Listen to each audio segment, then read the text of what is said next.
বাংলাদেশ পরিসংখ্যান ব্যুরোর তথ্যে চলতি অর্থবছরে দেশের জিডিপি প্রবৃদ্ধি ধরা হয়েছে ৮.১৩%, আর মাথাপিছু আয় বেড়ে হবে ১,৯০৯ মার্কিন ডলার। এছাড়া ১,৬৫,০০০ কোটি টাকার সংশোধিত বার্ষিক উন্নয়ন কর্মসূচি চূড়ান্ত করেছে জাতীয় অর্থনৈতিক পরিষদ NEC। সরকারের পরিকল্পনা বাস্তবায়নে প্রশাসনিক গতি আনার পাশাপাশি প্রতিটি উপজেলায় মাস্টার প্ল্যান তৈরির নির্দেশনা দিয়েছেন NEC চেয়ারপারসন প্রধানমন্ত্রী শেখ হাসিনা। প্রায় ৪,৬৪,৫৭৩ কোটি টাকার বাজেট নিয়ে ২০১৮-১৯ অর্থবছরের যাত্রা শুরু করে সরকার, যার মধ্যে চলতি অর্থবছরের বার্ষিক উন্নয়ন কর্মসূচির জন্য রাখা হয়েছিল ১,৭০,০০০ কোটি টাকা। সেখান থেকে বরাদ্দ ছাঁটাই করে সংশোধিত এডিপির আকার ১,৬৫,০০০ কোটি টাকার অনুমোদন দেয় NEC।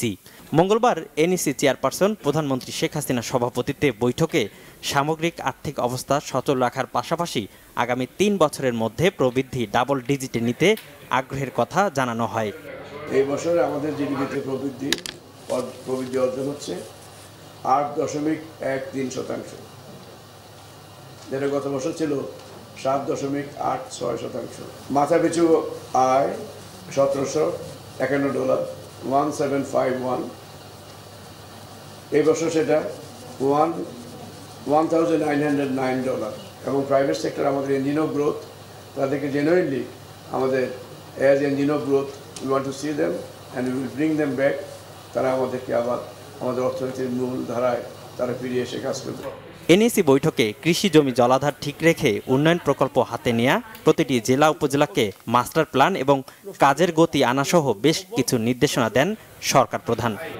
RDP যেটা হলো চূড়ান্ত ১,৬৫,০০০ কোটি টাকা, প্রত্যেক জেলা উপজেলা ভিত্তিক যেন মাস্টার প্ল্যান থাকে। যেমন LGD আছে, LGD শুড হ্যাভ প্রত্যেকটা উপজেলার তার সার্বিক একটা পরিকল্পনা বই তার হাতে।